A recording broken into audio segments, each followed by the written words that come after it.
Politics and urbanization and urban politics. Let me get started with this and go. Urbanization and urban politics, a rise of the machine. Obviously, Terminator is not part of this. I just like the whole machine thing. We already kind of talked about urbanization, but I'm going to mention it a few things again. The obvious is that factories and cities go together.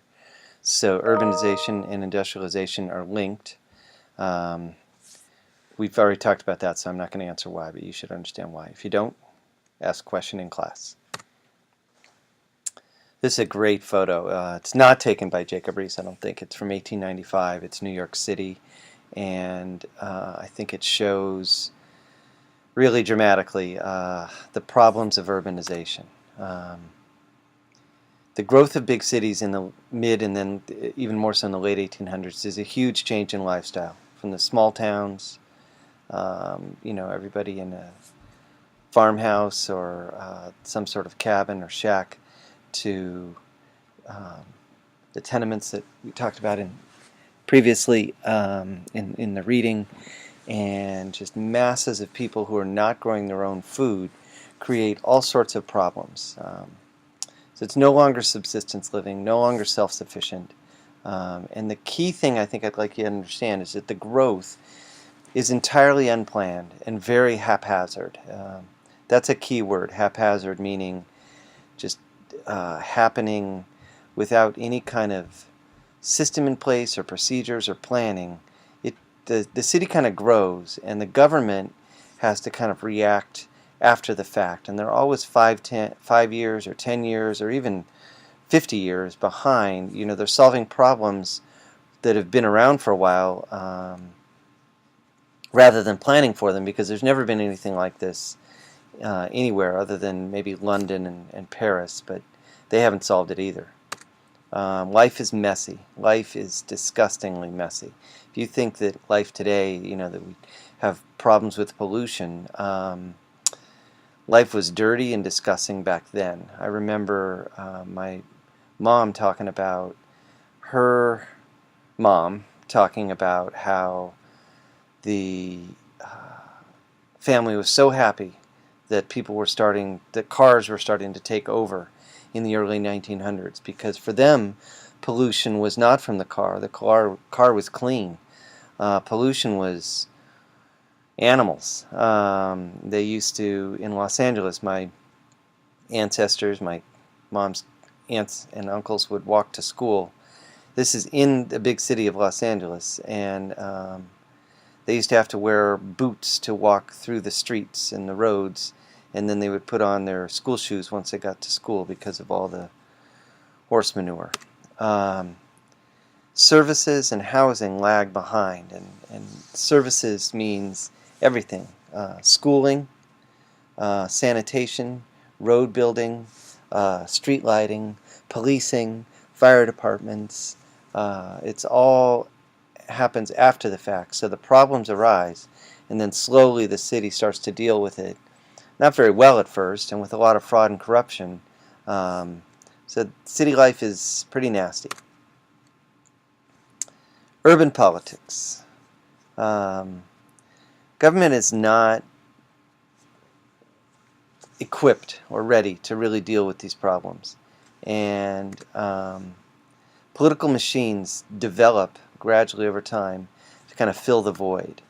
And a political machine is a group that controls the activities of a party. Notice that. Not the government, but a party. And through that, they generally control the government. But they control the party. Here's the key slide and how they functioned. First, they get control of the voting. They do this in part through fraud and violence. So fraud would be cheating to win the votes in a precinct. Violence would be intimidating people and beating up, kind of having gangs and thugs who beat away your opponent's voters, and you make sure your voters get to the polls. Do I want to say anything else about that? The machines were often called machines because they were highly structured. They would have an organization that would break the city up into neighborhoods or wards, and then within the wards they would have subcategories of precincts, and they would have political clubs that would control the neighborhood and make sure they got out the vote for their area. So they operate a lot like criminal gangs. They're just a political criminal gang in some ways. They also get voting legitimately because they actually help the voters. In the reading, many of you called it friendly help. They don't actually run the government well, but they give personal services. So if you get into trouble and you get arrested and you need help with a judge, they'll help out with that. If you need a job and you've been a hard worker for the political machine, then they will get you a job, often on the city payroll. If you are a poor family and you run out of coal, then they might deliver coal. There was a famous machine politician, Tammany Hall boss in New York City named Big Tim Sullivan, who had grown up poor himself and always remembered what it was like. And so every Christmas he delivered a pair of shoes to every kid in his district, and he delivered coal to the needy, and he would have picnics arranged on you'd take all the kids in the neighborhood out on a steamship with their moms or a steamboat and take them to a park somewhere away from the slums and tenements, and they'd have a really nice day. And those sorts of things would make the voters, especially the poor voters and the immigrant voters, loyal to the machine, and that was how they would control voting. Once they got control of the voting, they got control of the government. And that would further allow them to give out jobs and benefits to their supporters, so it was kind of a vicious cycle, or a good cycle if you were part of the machine. And then, this is the key, they would take advantage of the government to make money for themselves. So they would just be able to give out contracts within the city for all sorts of things. Contracts to haul away waste, contracts to build a bridge or build a road or build a subway, and most famously in Boss Tweed's case, the city courthouse. And then they would give those contracts out to their friends, who would give them kickbacks, and a kickback is when you, quote, kick back some of the contract money to the original person. And they looted the city treasury in the big cities for millions and millions of dollars. Getting control of the election helped machines get control of the government, and back and forth. And that was how they functioned. There would be rival machines that would, within a city, that would try to get control.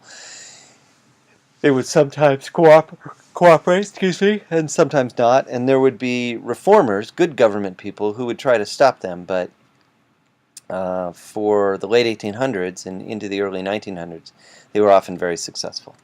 So obviously that's the big slide. Make sure you understand that process.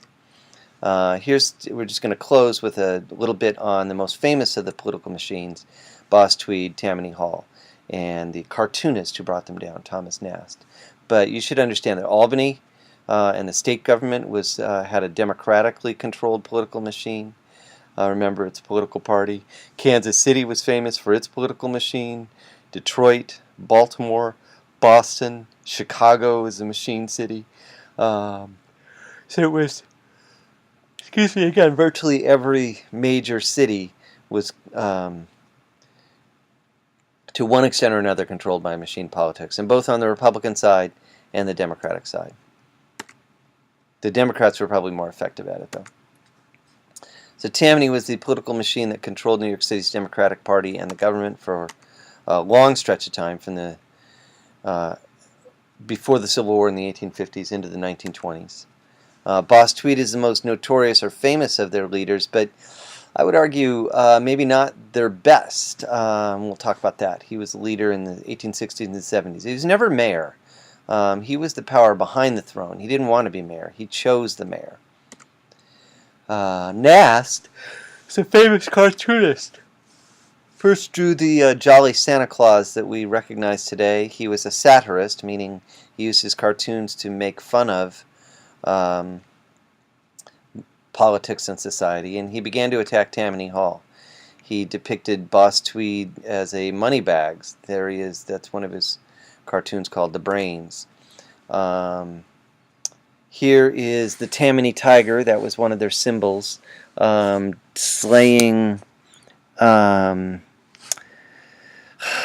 kind of, I don't know what the woman figure represents, justice or liberty, and the Tammany Tiger is loose. What are you going to do about it?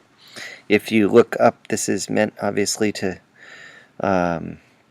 be a revival of the Roman Colosseum, and if you see up there, the Fat Caesar is of course a depiction of Boss Tweed, and to his right in the glasses is, I think, A. Oki Hall, who was often his mayor, and all of those figures are actually like the gang of thieves that ran Tammany Hall, and Nast depicted them. This is a famous muckraking magazine, Harper's Weekly, and there's Nast again. To the victor belongs the spoils. That's, of course, the spoils system that Andrew Jackson had inaugurated way back in the 1830s, and the political machines perfected in later decades. Tweed is it's reported to have said that he said, I don't mind what they write about me, but somebody's got to stop those pictures because my constituents can't read, but they sure can't see the pictures. There is Tweed depicted as a vulture, and again you see the Gang of Four. Nast eventually kind of brought him down. He was indicted for his fraud with the courthouse. He was arrested. He was convicted. He was placed in jail, but the jail was on Ludlow Street, and it wasn't very tightly controlled because so many people had been made rich by him that he still had a lot of influence, and he was able to kind of go home on weekends and come back to jail, and eventually he escaped to Cuba and then to Spain, but they recognized him in Spain because they knew him from Nast cartoons. He was returned and eventually died I think of syphilis, in one of the jails that he had constructed with